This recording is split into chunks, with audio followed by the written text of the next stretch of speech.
Sir क्या नाम है आपका? मेरा नाम हिमांशु सेठी है। हिमांशु जी, जी, जी, आपके घर में चोरी की वारदात हुई है कल। जी। कल क्या ऐसा सिनेरियो बना था, क्या हुआ था और कितने लोग आए थे कल के बाद? देखिए, सुबह 7:15 के आसपास मैं विद फैमिली वृंदावन गया था। और वृंदावन हम लोग 9 सवा 9 के आसपास पहुंचे। और उसके बाद में दर्शन करते करते हमें 3 साढ़े 3 बज गए। 3 साढ़े 3 बजे हम लोग वहां से वापस निकले घर की तरफ। तो 4 बज के कुछ 24 या 25 मिनट रहे होंगे कि मेरी वाइफ के पास में फ़ोन आया, जो ट्यूशन पढ़ाती हैं, ट्यूशन में जो बच्चा पढ़ता है उनकी मदर का, कि ये पूछने के लिए कि ट्यूशन से बच्चे को कब वापस लेने के लिए आऊँ मैं। हमारे घर के सामने ही वो रहते हैं। और तो वाइफ ने बताया कि आज तो मैं हूँ ही नहीं घर पे, तो आपने ट्यूशन कैसे छोड़ दिया उनको। तो वो कहते हैं हमने तो टाइमली जो 3 बजे का टाइम होता है, मैंने उनको नीचे लिफ्ट में छोड़ दिया था। तो हमने बोला कि ऐसा तो नहीं कि बच्चा कहीं लिफ्ट में ही है, क्योंकि हम तो घर पे हैं ही नहीं और घर पे लॉक लगा हुआ है, तो घर पे कोई भी अवेलेबल नहीं है। तो उन्होंने वो भागते भागते आए, क्योंकि बच्चे की टेंशन तो सब माँ बाप को तो होती ही है।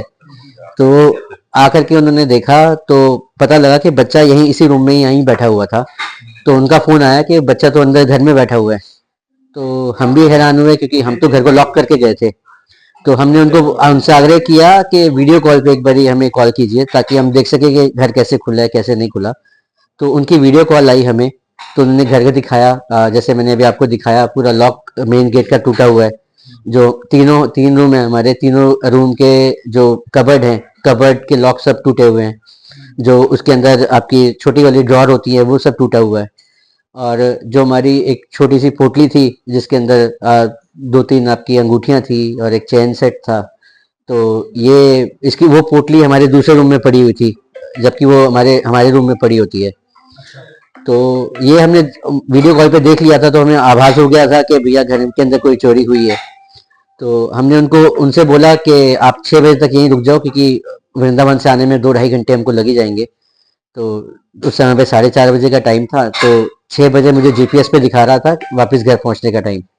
इतनी देर में मैंने, जो हमारे थर्ड फ्लोर पे रहते हैं जितेंद्र जी, इनको भी फोन कर दिया कि आप एक बार ऊपर जाके देखो। ये मेरे मित्र हैं, उमेश जी। मैंने इनको फोन किया है कि राजीव जी हैं, हमारी सोसाइटी में रहते हैं। उमेश जी उस समय मीटिंग में थे, तो मैंने इनसे, दिल्ली में ही थे, मैंने इनको भी बोला, मैंने कहा आप अपना ऑफिस छोड़ो और घर पहुंचो, मेरे घर में ऐसे ऐसे चोरी हो गई है। तो मेरे आने से पहले उमेश जी और मेरे बाकी मित्र, मेरी दोनों सिस्टर्स घर पे पहुंच चुके थे। 112 नंबर पे कॉल हम लोग उन्होंने कर दिया था। तो मेरे पहुंचते ही पुलिस वगैरह भी आ गई थी। पुलिस ने वीडियो वगैरह सब ले ली थी रात को ही, डंप जो कहते हैं ले लिया था, फोटोज एंड वीडियोग्राफ। और मेरा भी बयान उन्होंने वीडियो में रिकॉर्ड किया था कि क्या क्या हमें सामने उस समय पे लगा कि जो जो मिसिंग है, हमने उनको बता दिया था। तो लगभग कैश है और आपका गोल्ड है, और एक मेरी वॉच है, वो जो आपकी ब्रांडेड वॉच होती है, वो है, वो मिसिंग है। इसके अलावा लैपटॉप यही सामने पड़ा हुआ था, मोबाइल पड़ा हुआ था, उसको हाथ नहीं लगाया उन्होंने। और पूरा उन्होंने मेरा बेड को खोला है, पूरी तसल्ली से रैकी कर, मतलब पूरा देख कर गए गए हैं सामान। तो उनको और कहीं कैश मिला नहीं, कैश या कोई भी और गहना मिला नहीं। तो गहना और ये कैश मेजरली किया है हमारा। लगभग अमाउंट की बात करें, एक अमाउंट में तो कितने का गोल्ड होगा और कितना कैश था? और कैश ज्यादा नहीं था, जो 10-12 हजार रुपए घर में रखा होता है वो था, प्लस दिवाली के जो सिक्के वगैरह होते हैं, जो हमारे पुश्तैनी जुड़े हुए गोल्ड हैं। की कीमत जानेंगे टोटल लगभग? गोल्ड की कीमत लगभग 4-5 तोले का होगा। जो तो ज्वेलरी थी चार पाँच? 4-5 तोले के आसपास होगी। तो तोले का 1.25 लाख रुपए मेरे ख्याल से आज रेट चल रहा है, तो इस हिसाब से 5-6 लाख के आसपास का होगा। ये भी आपका अंदाजा है? ये भी अंदाजा है जी। अच्छा। तो जी, जब ये सारी वारदात हुई जी। तो उसके बाद पुलिस को सूचना दी थी? हाँ, पुलिस 112 नंबर पे हमने कॉल कर दिया था, तो वहां से पुलिस आ गई थी, वीडियो वगैरह बना करके ले गई है उस समय का सीन का। फोटोज वगैरह भी ले गई है। कुछ फुटेज हम लोगों ने निकाली है, ये मेरे मित्र हैं, ये पूरी रात उन्होंने लगाई है फुटेज को खंगालने में। तो उन्होंने भी निकाली है। तो अभी हम फॉर्मली पुलिस में जाएंगे कंप्लेंट फाइल करने के लिए। तो जो भी फुटेजेस वगैरह हमें मिली हैं अपने एंड से, और जो भी फोटोज वगैरह हमारे पास में है, वो हम पुलिस को शेयर करेंगे। तो देखते हैं, बाकी उम्मीद है कि पुलिस इसके ऊपर एक्शन लेगी। गेटेड सोसाइटी होने के बाद भी अगर इस तरीके की कोई वारदात होती है तो ये सोसाइटी के ऊपर भी एक मार्क है कि गेटेड सोसाइटी होने का मतलब भी वही होता है कि सिक्योरिटी होनी चाहिए। तो ऐसे कोई अनजान बंदा अगर आया है, कोई घुसा है, तो अलार्मिंग सिचुएशन है ये इस समय पे।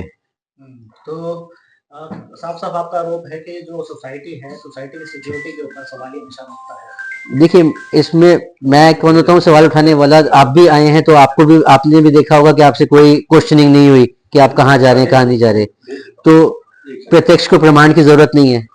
तो आपसे भी कोई पूछा नहीं गया कि आप कहाँ पे जा रहे हैं, किसी से भी पूछा नहीं जाता, गेट पे कोई एंट्री नहीं है, कुछ नहीं है। तो सिक्योरिटी तो है ही। जी जी। तो क्या लगता है कि मुखबरी करने में या जो चोरों के साथ मिली हो सकती है? देखिए, जिस तरीके से स्पेसिफिकली सामान को उठाया गया है, तो उसको देखते हुए यही पता लगता है कि किसी को अच्छे से पता था कि क्या सामान कहाँ पे पड़ा है। और अमूमन क्या होता है कि घर के अलावा, घर के बंदों के अलावा एक मेड ही ऐसी बंदी होती है जो घर में एंट्री करती है, जो घर में 2-3 घंटे रहती है काम करते समय, और उसको उस समय पे पता होता है कि क्या सामान कहाँ पड़ा है। दूसरी बड़ी बात यह है कि सिर्फ मेड को ही इंफॉर्मेशन थी कि हम लोगों ने नेक्स्ट डे जाना है। कहाँ जाना है ये तो उनको भी नहीं पता था। अचानक से आपका सरप्राइजली प्लान बना? हाँ, सरप्राइज हमारा प्लान बना था। मेरे father in law, mother in law आए थे, तो हमारा प्रोग्राम बना था कि हम वृंदावन जाएं।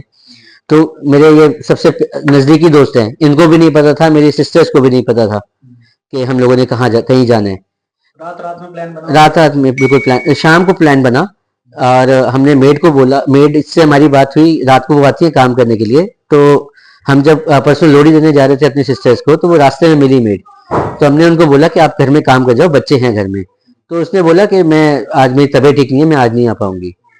तो हमने उनको यही बोला कि आप कल छुट्टी कर लेना, कल हम नहीं हैं अवेलेबल, तो कल हम आपको छुट्टी दे देंगे, आज आप बर्तन वर्तन कर जाओ। घर में जैसे गेस्ट आते हैं तो बर्तन वगैरह हो ही जाते हैं। तो हमने कहा आज आप बर्तन कर जाओ, आप कल मत आना, कल हम घर पे नहीं है। तो सिर्फ एक मेड ही थी जिसको इन्फॉर्मेशन थी कि हम लोग घर पे नहीं है। तो इस वजह से थोड़ा सा उनके ऊपर भी शक जाता है। पुलिस अगर जब आप शिकायत देंगे तो पुलिस अगर गहनता से जांच करेगी तो लगता है कि कुछ निकल कर आएगा। देखिए, तो पुलिस की कितनी मुस्तैदी से काम करती है तो उनके ऊपर है। हमें तो पूरी उम्मीद है पुलिस के ऊपर, पुलिस हमारी सहायता के लिए है। जिस हिसाब से कल आए थे, तो मतलब कोई खराब रवैया नहीं था पुलिस का, तो मैं ये नहीं बोलूंगा जब तक उनका एक्शन हम लोग नहीं देखते। हाँ, उन्होंने फोटोज एंड वीडियोस कल ले गए थे यहाँ से। मेरा नाम उमेश है। उमेश जी, एक सीसीटीवी फुटेज वगैरह के जो आपने खंगाले हैं, आपके हिमांशु जी के घर चोरी हुई है, तो क्या है उस सीसीटीवी फुटेज में, क्या क्या दिख रहा है, वो आपके जुबानी जानना चाहेंगे। सर बेसिकली जो इसमें सीसीटीवी फुटेज में जो क्लियरली जो नजर आ रहा है, 2 बाइक्स आती हैं। एक जो बाइक है उस पर कोई आगे या पीछे नंबर प्लेट्स नहीं है, और एक बाइक है जिसपे वो सिंगल सवार है, जो आगे चल रहे हैं उनके, उस पर वो क्लियरली उसकी नंबर प्लेट विजिबल है, बट ब्लर है। अभी कोशिश कर रहे हैं कि हम उसका नंबर प्लेट मिल जाए। वो 2 बाइक्स आई हैं, वो यहाँ पे रुकी हैं। बंदों ने ऊपर की तरफ डायरेक्शन देखा है कि हाँ घर ये है, वो थोड़ा आगे की तरफ गए हैं। एक बाइक सीधे निकल गई है, वो आगे जाके रुक गई है, थोड़ा सा घर से थोड़ी सी आगे ही रुकी हुई है बाइक वो। और दूसरी बाइक वहीं से यू टर्न लेके इनके घर की तरफ आई है, वो घर के आगे रुकी है। घर के आगे रुकने के बाद में फिर उन्होंने पार्किंग में अपनी बाइक पार्क करी है, और बाइक पार्क करने के अप्रोक्सीमेटली वो 30 मिनट्स के अप्रोक्सीमेटली वो घर में रहे हैं। बड़े आराम से उन्होंने काम किया है, और 30 मिनट्स के बाद वो यहाँ से एग्जिट हो गए हैं। अच्छा, तो क्या लगता है सोसाइटी में इस तरह से कोई भी बैड एलिमेंट्स घूम रहे हैं, चोर घूम रहे हैं, और सोसाइटी के, क्योंकि लोग नहर पार इसलिए आते हैं कि उनको एक सुरक्षित एनवायरनमेंट मिलेगा और इस तरह की घटनाएं नहीं होंगी, लेकिन यहाँ पर फोर्थ फ्लोर पर भी ऐसी घटनाएं हो रही है। सर अनएक्सपेक्टेड है चीजें जो हुई हैं। दरअसल ये ऐसा चीजें होनी नहीं चाहिए गेटेड सोसाइटी के अंदर। बशर्ते बात ये भी है सोसाइटी पे, हम ये चीज भी है कि अंडर कंस्ट्रक्शन सोसाइटी है। अच्छा। हाँ, थोड़ा सा कंस्ट्रक्शन भी चल रहा है। अच्छा। तो उसकी वजह से भी कुछ गार्डों की भी लापरवाही है, जिसकी वजह से वो एंट्री वगैरह नहीं करते हैं। एटलीस्ट अगर एंट्री होती तो हमें काफी हेल्पफुल मिलती कि उसका दूसरी वाली बाइक का तो नंबर मिलता कि वो जा कहाँ रहे हैं, किस एड्रेस पे जा रहे हैं। कुछ तो एड्रेस वो मेंशन कराते, कुछ नाम वगैरह देते, मोबाइल नंबर देते, तो उससे काफी हेल्पफुल हो जाता हमारे लिए। तो सीसीटीवी के अंदर मतलब पूरी वारदात दिखाई दे रही है कि वो लोग आए और उन्होंने घर के पार्किंग में ही किया। हाँ, घर के अंदर ही बाइक उन्होंने पार्क की है, और फेस भी विजिबल है, थोड़ा सा ब्लर है बट फेस विजिबल है। सामने जो ड्राइव कर रहे हैं उसने हाफ हेलमेट पहना हुआ है, जिससे उसका पूरा फेस दिखाई दे रहा है, जो ड्राइव कर रहे हैं बाइक को। तो उम्मीद है कि सीसीटीवी के आधार पे पकड़े जा सकते हैं। हाँ, उम्मीद तो यही है कि वो शायद पुलिस के लिए इतनी इन्फॉर्मेशन सफिशिएंट होनी चाहिए कि वो इतने पे आराम से कार्रवाई करें, और उम्मीद करते हैं कि हरियाणा पुलिस इस पर कार्रवाई करेगी और जल्द से जल्द आरोपियों को सजा दिलवाने का काम करेगी और हमारा सामान हमें मिल जाएगा।